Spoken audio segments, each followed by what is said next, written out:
안녕하세요. 믿음 안에서의 따뜻한 소통, 대화 36.5 백소영입니다. 우리나라 전체 인구의 5% 이상이 장애인이라고 하는데요.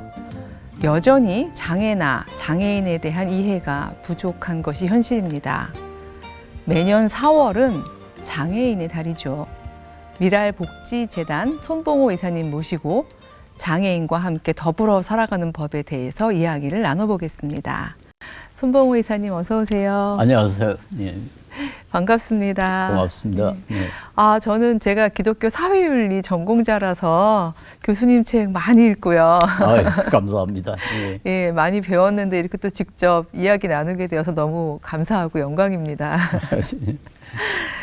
최근에 책을 한 권 내셨는데 책 제목이요. 산을 등에 지고 가려고 했네. 이렇게 책 제목을 지으셨는데 무슨 말씀인지 알 것 같으면서도 저도 모르게 왜 그러셨어요? 이런 생각도 들고 그러는데 이런 제목을 인생을 쭉 돌아보시면서 이런 제목을 내놓으신 데는 어떤 의미가 있으셨나요? 예, 우선 저와 같이 시민운동을 하는 분들이 억지로라도 책을 내라 해가지고 하는 수 없이 냈습니다. 그런데 제목은 제가 40, 50대 조금 바쁘게 활동을 했거든요. 좀 교육, 그 다음에는 사회, 시민운동, 그것도 교육의 여러 가지 활동을 하고 한때는 이사장을 20개나 가지고 있었을 때가 있었습니다. 그러니까 재미화가 김원숙 화가라고 아주 유명한 화가인데 그분이 저를 잘 알아요. 그분이 저를 위해서 그림을 하나 그려줬는데 그게 바로 그림 뒤에 산을 등에 메고 가는 사람 이런 제목으로 그림을 그려줘서 이건 내가 바쁘게 살아서니까 괜찮은 제목이다. 그래서 그 제목을 택했습니다. 네. 진짜 말씀대로 기독교 시민운동사에서는 교수님의 흔적이 정말 너무나 많은 곳에서 발견이 되는데 믿음 없이는 지고 가실 수 없는 그런 큰 산이었다는 생각이 들기도 합니다. 근데 그 중에서 특히 미랄복지재단에서 활동하시면서 장애인을 돕는 일도 굉장히 많이 애를 써주셨어요. 이렇게 장애인의 날을 맞을 때마다 어떤 마음이 드시는지요? 그러니까 제가 1970년대부터 장애인 권익 보호 활동을 좀 했거든요. 그때는 우리나라의 그 장애인에 대한 인식이 원시적이었습니다. 저는 어떤 데 야만적이라고까지 했는데요. 집에 장애인이 있다는 사실을 남한테 알리지 않을 정도로 그렇게 장애인을 홀대했어요. 그 후에 우리나라가 그래도 이 제도적으로는 장애인 복지가 상당 수준을 이뤘습니다. 아직 선진국이라고 할 수는 없지만 거의 선진국 수준에 다다랐는데 시민들의 그 장애인에 대한 인식은 상당히 낮아요. 그래서 저는 해마다 그 장애인 날을 맞이하면은 어린이날이니 어머니날이니 어린이날이 하도 많아가지고 그랬는지 사람들이 별로 장애인의 날이라고 의식을 하는 것 같지도 않고 또 우리 사회 단체들도 그날을 특별히 관심을 쓰고 있는 것 같지 않아서 조금 섭섭해요. 그래도 장애인 날이라고 정해놨더라면 조금 장애인에 대해서 생각하는 시간을 가지면 참 좋겠다 그렇게 생각하는데 그게 좀 안타깝습니다. 네, 또 이게 만물이 소생하는 부활절과 같은 날이다 보니까 올해는 특별히 저희가 좀 더 주목하고 의미를 좀 새겼으면 좋겠다는 생각이 듭니다. 부끄럽게도 저도 4월 20일이 장애인의 날이라는 거를 모르고 지냈던 것 같아서 심지어 교회에서도 네. 기독교인들도 잘 몰라요. 네네. 네. 그래서 오늘 딱 각인을 하고 기억을 하도록 하겠습니다. 이 미랄복지재단에서 이번 장애인의 날에 슬로건을 내걸었는데요. 살림으로 더 살림 이렇게 되어 있습니다. 어떤 의미를 담고 있나요? 예, 금년에 이제 우연히 두 날이 겹치기 때문에 꼭 무슨 본질적으로 의미가 있는 건 연결되어 있는 건 아닙니다만은 이걸 계기로 해가지고 한번 생각해 보자. 부활이라는 것은 예수님이 부활의 첫 열매가 되므로 우리의 그를 절망으로부터 이제 소망을 갖게 했지 않습니까? 장애도 어떤 의미에서 매우 절망적인 상황이거든요. 자기의 잘못과 관계없이 그 장애 상태에 빠졌는데 이분들로 하여금 그래도 좀 소망을 갖도록 하자. 그런 점에서 이제 그 살림, 즉 예수님께서 하나님께서 우리를 살도록 그렇게 소망을 주셨으면은 그 은혜를 받은 우리도 또 절망에 빠진 사람들을 살리는 그런 활동을 좀 하자. 이제 그런 그 의미를 갖고 있습니다. 그리고 우리가 하고 있는 그 굿윌 스토어에 거기에 그래도 뭐 헌 물건이라도 좀 그 기부하는 그런 캠페인을 하자. 이제 거기에도 있고 또 이 우리 그 굿윌 스토어에 그 헌 물건을 파는 것은 환경에도 도움이 됩니다. 네네. 자원을 그 낭비하지 않고 쓰기 때문에 그래서 환경도 살린다. 그래서 이 장애인에게도 소망을 주고 환경도 살리니까 하나님이 우리를 살게 하셨으면 우리도 뭐 그와 같은 방식으로 살게 할 수는 없지만은 그런 나름대로 살리는 운동을 하자. 이제 그런 뜻을 함축하고 있습니다. 네네. 그리고 이제 살림이란 뜻도 좀 가지고 있어요. 살림을 잘한다는 말은 뭐 여러 가지가 있겠지만 그래도 헌 물건이라도 다시 쓰게 하는 거 그것도 좀 살림을 잘하는 거 아니냐. 그래서 좋은 살림을 통해 가지고 다른 살림을 좀 돕자.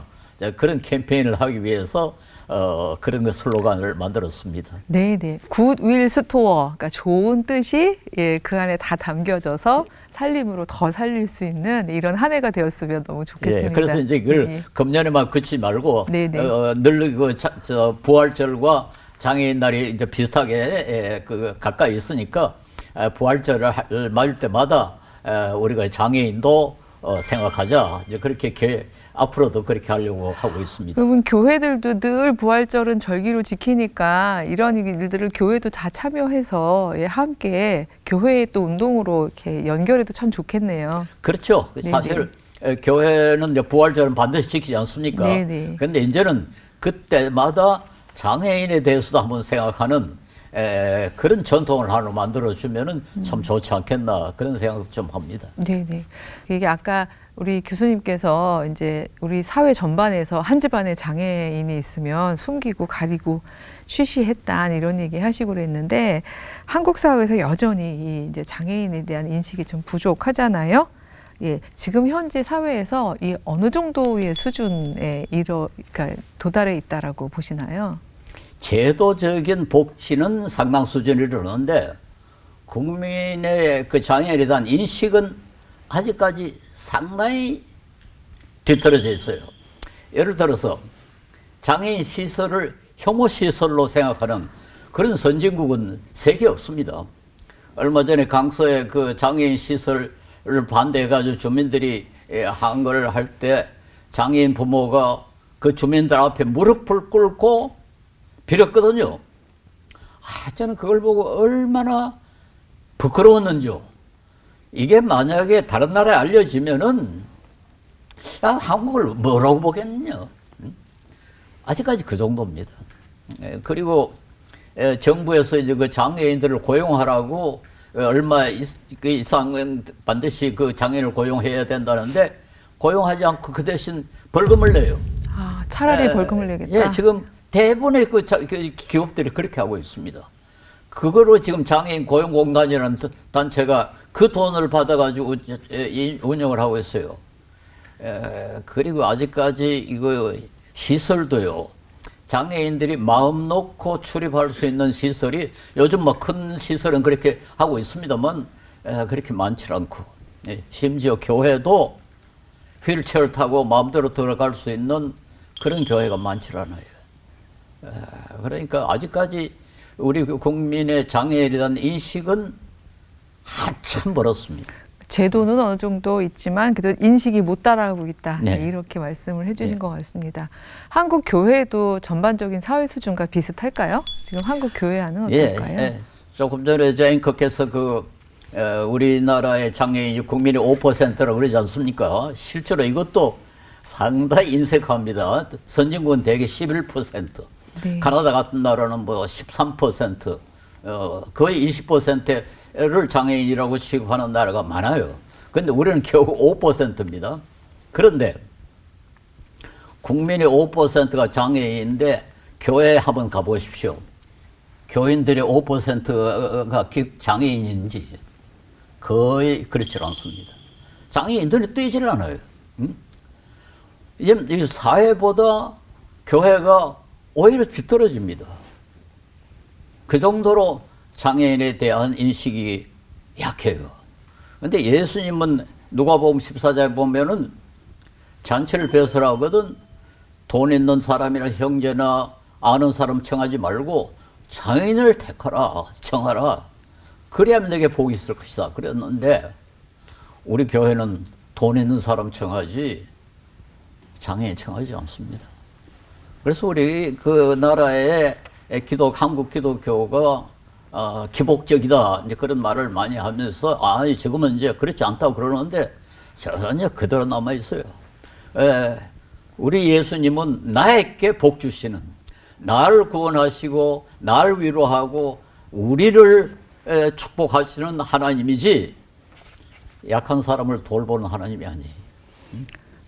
이건 사실 성경의 아주 기본적인 본질에 어긋납니다. 그래서 저는 한국 교회가요 너무 장애인에 대한 관심이 없고, 제가 뭐 주일날이나 뭐 다른 날 그 목사님들 설교를 들어보면 한 번도 장애인에 대해서 설교하는 걸 들어보지를 못했어요. 이렇게 교회도 기독교 매체도 하여튼 전반적으로 장애인에 대해서 관심이 없어요.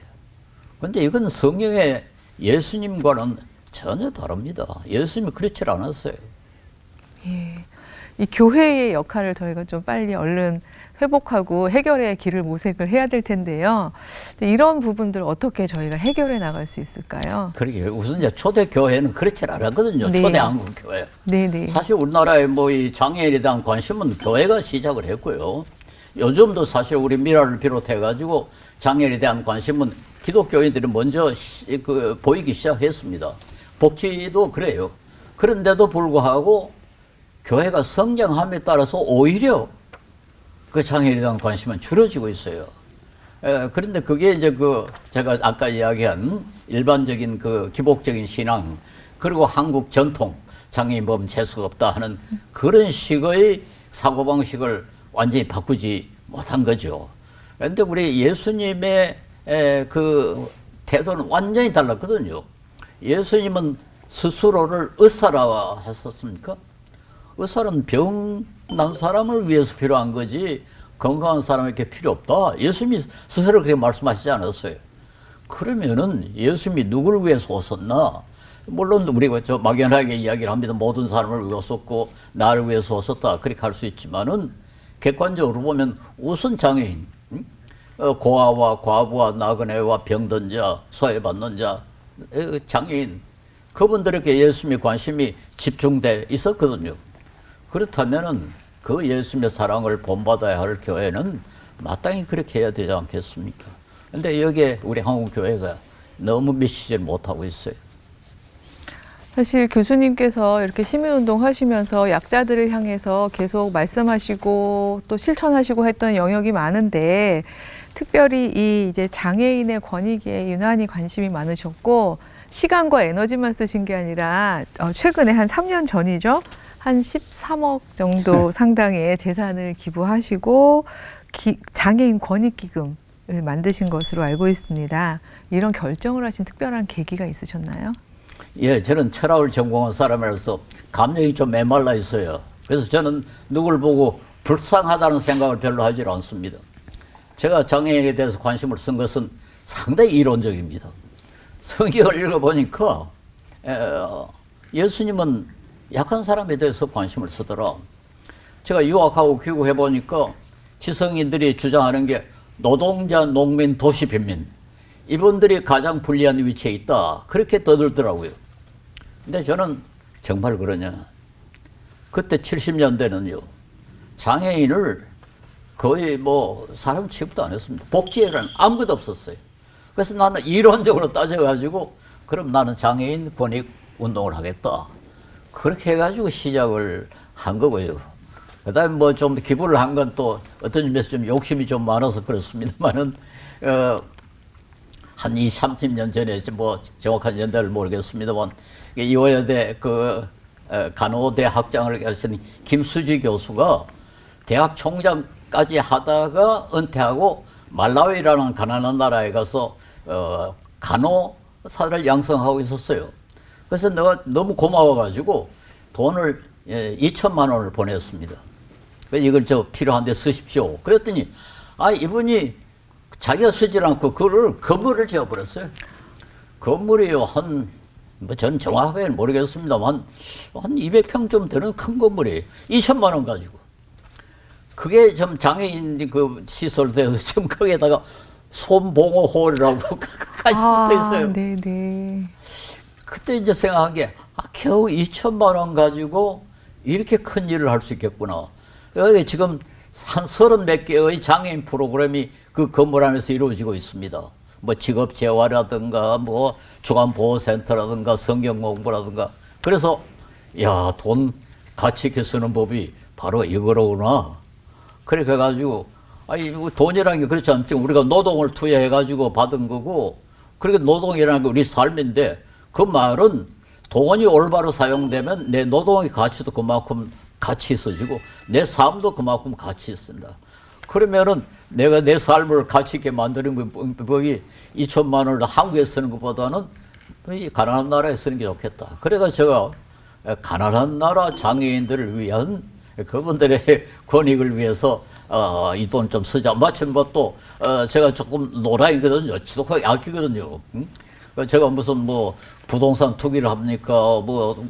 돈 버는 재주가 전혀 없는데 제가 돈 버는 유일한 재주는 아끼는 겁니다. 저는 이발도 집에서 하고 이 겨울에도 우리는 18도 정도 세트놓고 살고, 우리 집 사람은 부엌에 부엌에 완전히 난방을 꺼뿌리고 그렇게 살아요.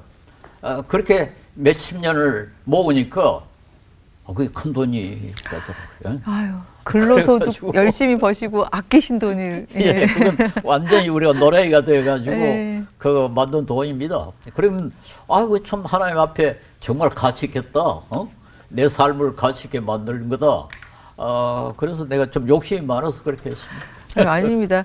요즘에 번영신학이라는 쪽에서는 왜 30배, 60배, 100배 해가지고 예. 불어난 것이 자기한테 오는 거를 가르치는데, 저는 오히려 교수님의 13억이 100배의 수확이 되어서 이렇게 장애인 권익에 귀한 열매가 맺어질 것이라고 거의 확신을 하게 됩니다.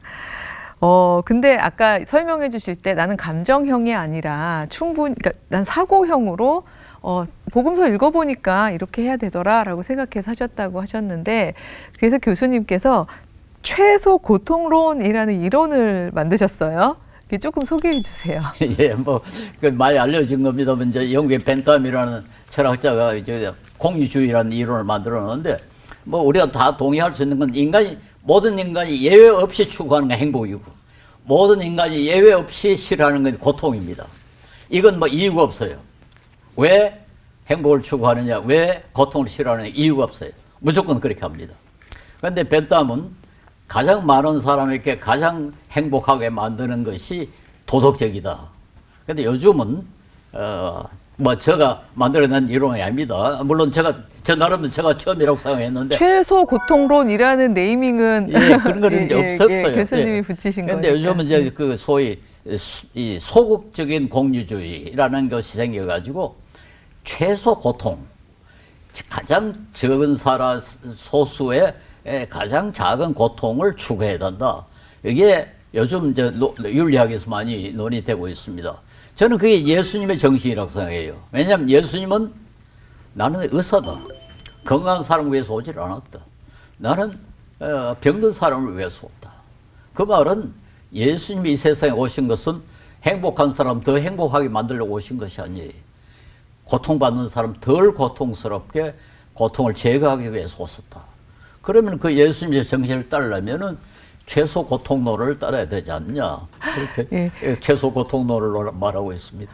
교수님은 또 그렇게 이제 성서의 정신에 입각하여 그런 결정을 하실 수 있지만, 이게 또 이게 자녀들이라든가 이제 아니면 또 그 부엌에 물도 예, 따뜻한 물도 안 나오는 삶을 또 사셨던 또 사모님이라든가 가족들이 사실 이게 쉽게 동의하기가 어렵거든요. 예, 어떻게 뭐 문제는 없으셨나요? 제가 감사 기도할 때 이제 그 빼지 않고 기도하는 게 우리 가족인데요. 가족이 감사하게도 대수롭지 않게 생각해요. 그러는 거지 뭐. 그리고 사실 조금 내가 좀 미안하죠. 우리 아들은 한 2억짜리 집에 살고 있거든요. 그런데 애들도 너무 당연하게 생각하고 별로 의의를 이런 일체 제기하지 않고요. 그래서 그게 내가 받은 복 가운데 아주 큰 복입니다. 정말 큰 복을 받으신 것 같습니다. 그거 엄청난 복이죠. 그리고 늘 그러니까 감사하겠죠. 그리고 또 아버지가 살아오신 생애와 그 바탕이 되는 정신을 충분히 이해하니까. 그건 그런지 모르겠어요. 애들이 봤을 때는 그 쇼는 잘하네 그러는지는 모르겠어요. 무슨 말은 안 합니다만. 어쨌든 그건 참 감사한 일이죠. 지금 현재 그 말라위에 그 기금이 가 있는 건가요? 예, 지금 이제 아까 이야기한 그 건물에서 틀을 이용해가지고 이제 옷을 만들어서 팔고 장애인들이 그랬어요. 그런데 지난번 코로나 때 그 나라에 가난한 나라에 마스크 만드는 회사가 없었어요. 그래서 이 장애인들이 거기서 마스크를 만들어가 전국에 보급을 해가지고요. 우리 돈으로 1억 원어치 이익을 받습니다. 그러니까 이거 막대한 액수의 돈이죠. 네네. 그게 장애인에게 들어갔다고요. 그리고 또다시 또 선순환이 되고요. 그래서 이제 제가 이번에 그 돈으로 조금 이제 그게 시골에 있습니다. 그 건물이. 지금은 그 수도 근방 릴롱계라고 수도 근방에 우리 미랄이 가지고 있는 땅이 있어요. 거기에다가 지금 건물을 새로 짓고 있습니다. 그래서 좀 큰 봉제 공장을 만들어 가지고 장애인들이 중고등학생 교복, 그 나라는 교복을 만드는 가격 없어요. 회사가 없어요. 그걸 수입을 합니다.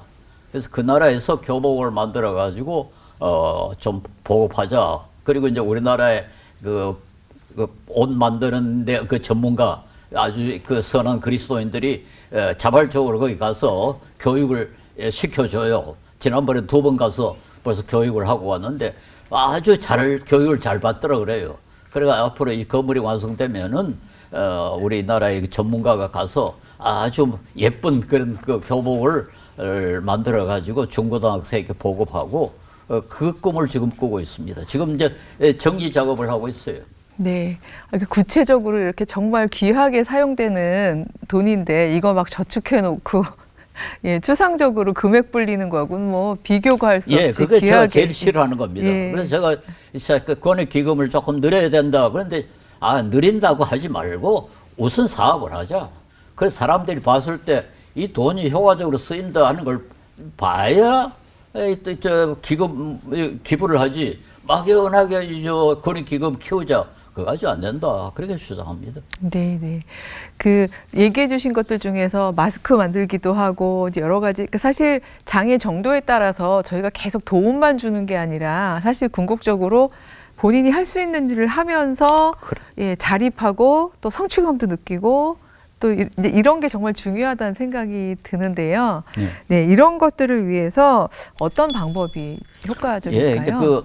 우리 장애 재활의 전문가의 말을 들어보면은 제일 좋은 재활은 직업 재활이라고 그래요. 다른 무엇보다도 일할 수 있는. 그래서 일을 조금이라도 할 수 있는 분을 일을 시키는 게 가장 그분들에게 큰 도움을 준다. 그래가지고는 우리 미랄은 소위 굿윌 스토어라고 이게 원래 미국에서 시작을 했습니다만 지금은 이제 장애인을 위해서 하는 건 우리나라가 유일합니다. 이건 뭔가 하니까 사람들이 안 쓰는 물건들, 집에 안 쓰는 물건들을 갖다 놓으면 그걸 수리하고 세탁하고 정리를 해가지고 다시 파는 겁니다. 근데 그런 일을 하는데 우리 장애인들이 지금 고용이 되어 있는데요. 지금 36개의 점포가 전국에 있습니다. 그리고 445명의 장애인들이 지금 그 일을 하고 있어요. 이 사람들은 대개 발달장애인들인데 이제까지는 정부의 복지기금으로 살던 사람이 자기가 일을 하는 거예요. 그래가지고 최저임금을 받아가지고 세금을 바칩니다. 그러니까 국민이 바친 세금으로 살던 사람이 세금을 바치는 사람이 됐어요. 여러분, 이 사람들이 얼마나 좋아하는지 몰라요. 어떤 가정은요, 장애인이 번 돈 가지고 온 가족이 생활을 하는 그런 상황이 있고요. 아, 이 사람들은 정말 신나게, 정말 행복하게 일하고 있습니다. 그래서 우리는 지금 가능하다는 이 점포를 좀 더 늘려야 되겠다. 그런데 감사하게도 가령 우리 은행이라든가 공항공사 같은 데서 점포를 자기들이 마련해가지고 우리에게 기부를 해요. 기증을 해요. 그래서 우리 물론 이제 시도 그래 서울시도 몇 개 이렇게 점포를 마련해 우리 보고 운영하라고 그럽니다. 그런 일도 많이 벌어지고 또 여기 수익이 또 생겨요. 그 수익 가지고 또 점포를 더 내려가지고 우리는 뭐 좀 꿈이 큽니다. 좀 많이 점포를 내려가지고 더 많은 장애인들이 그 일할 수 있도록 하자. 그게 우리로서는 가장 보람 있는 좀 사업입니다. 교수님께서 그 꿈을 꾸셔서 그런지요. 지금 에너지가 이렇게 계속 그 소년의 에너지가 여기까지 이렇게 전달이 되고 예, 있습니다. 저는 그걸 이야기하면 신이 나요. 예, 그러지 않습니까? 꿈을 꾸는 사람은 늙지 않는다고 알았는데, 예, 제가 구체적으로 뵙습니다. 그래서 그 굿윌 스토어에서 이제 수익도 나고 무엇보다도 그 직업이라는 게 생계만의 문제가 아니라 생계도 물론 중요하지만 보람이죠. 예, 보람과 그리고 내가 진짜 그냥 누군가의 도움만 받는 존재가 아니라 일하는 자라는 바로 그겁니다. 예, 예. 예, 긍지가 생겨가지고요. 아이고 그 어떤 사람이 우리 그 미래를 과학했다는 일을 하고 있는데 워낙 잘하니까 월급 더 많이 줄 테니까 우리한테 오라 그랬대요. 그랬더니 내가 여기서 인간 대접을 여기서 받았는데 내가 어디로 가겠습니까? 네, 네. 참 눈물 나는 이야기입니다. 요즘에 예, 그렇게 인간으로서 존중받을 수 있으면 너무 예, 좋다는 생각이 들고요. 저 이거 그 녹화 전에 선물 받았거든요. 그래서 자랑하려고 가지고 나왔는데요. 그 이제 일을 하는 분들 중에서 이렇게 미술적인 또 재능을 가지신 분들도 있잖아요. 그분들을 위해서 브릿지 온 아르테 라는 또 기관을 만드셨더라고요. 그래서 아직 여기는 수익까지 나진 않지만 그래도 굿윌 스토어에서 수익이 나니까 여기에 계시는 분들이 일을 하고 이렇게 하나님이 주신 자신의 창조성을 아름답게 표현하고 또 이걸 월급을 받을 수 있고 네. 이런 제도라고 들었습니다. 그래서 네. 이거는 이제 판매하는 건 아니지만 이 굿윌 스토어라든가 이런 연계해서 지원하고 또 활동하는 교회들의 경우에는 이런 것도 선물로 그럼요. 예, 받을 수 있는 거죠. 그래서 저는 우리 교회들이 예. 이거 뭐 집에 새 물건 달라는 게 아니로 네네. 안 쓰는 물건들 그것만 좀 가까운 굿윌 스토어에 전달해 줘도 굉장히 도움이 됩니다. 네네. 이제 이런 역할들 말고 한국교회가 소위 이제 장애인의 날을 맞이하여 그리고 또 저희가 또 부활절과 같은 날을 이렇게 맞이해서요. 정말 살림 더 살림, 그다음에 더불어 사는 삶 이런 것들을 실천하기 위해서 그런 구체적인 일들도 하나는 예시를 들어주셨습니다만 어떤 일들을 더 하고 실천해야 할까요? 예, 뭐 우선은 이제 뭐 우리 기독교는 역시 말씀의 종교고 우리 기준이 성경에 있기 때문에 성경에서 드러나는 그 예수님의 관심, 예수님의 사랑, 그걸 정확하게 이해해가지고 설교만 하면 됩니다. 교인들에게 좀 알려야 돼요. 그래서 저는 그래도 적어도 1년에 한 번씩은, 뭐 여러 번 하면 더 좋겠지만 한 번이라도 이 장애인에 대한 그 설교를 좀 해주시고 선물건 같은 그런 거, 아이고 뭐 그렇게 어렵지 않거든요. 네. 저도 지금 집에서 뭐 제가 다른 물건 별로 없지만 이제 책은 많이 있으니까 책을 이렇게 모아놨다가 그걸 갖다 줍니다. 그러면 거기 가서 조금 산 값으로 그렇게 판단 말이에요. 그러니까 뭐 집에 물건 같은 거 그거 갖다 주는 게 큰 일이 아니죠. 그런데 그 사실이 도움이 되는 것보다는 자기의 훈련이에요. 관심이에요. 저는 또 자녀 교육에 그보다 더 좋은 방법이 없다고 생각합니다. 그 부모가 애들 손잡고 이렇게 그 굿윌 스토어에 가령 뭐 물건 갖다 줄 때 그 애들이 그걸 뭘 배우겠습니까? 사실 그게 좋은 자녀 교육이지. 무슨 뭐 돈 많이 벌어라, 뭐 권력 많이 얻어라. 그게 우리 기독교인이 추구하는 건 아니죠. 예. 그리고 우리 그 시청자들이 이해하셔야 할 건 사실 장애인들은 자기의 잘못 때문에 장애인이 된 게 아닙니다. 조사를 해보니까 약 93%의 장애인이 후천적이었다. 그 말은 각종 사고 이런 거로 장애인이 된 거거든요. 그렇다면은 어떤 점에서 우리가 책임을 져야 됩니다. 우리 모두가 직접 간접으로 사실 장애인을 장애인으로 만든 그 원인을 제공했다. 그런 좀 책임의식도 가져야 돼요. 우리가 편리하게 살기 때문에 자동차를 몰고 다니고 자동차가 때문에 사고가 나고 사고가 나서 또 장애인이 되고 또 우리나라는 뭐 직업 재해가 많지 않습니까? 공사에서 떨어져 가지고 장애인이 되고 이것도 사실은 결국 우리 경제를 위해서 일을 하는 사다가 그렇게 됐으니까 우리가 다 그 혜택을 보니까요. 우리가 다 어떤 의미에서는 실제로 장애인에게 빚진 사람이다. 그걸 좀 인식했으면 좋겠습니다. 극단적인 노동 환경에서 다치는 젊은이들 소식을 많이 듣게 되거든요. 예, 그렇죠. 그때마다 마음이 아프고 막 그랬는데 예. 또 그 부분도 이렇게 지적을 해주셔서 감사합니다. 예, 그 마음 아픈 거 참 좋은 감정이고요. 사실 우리 모두가 다 그래야 되거든요.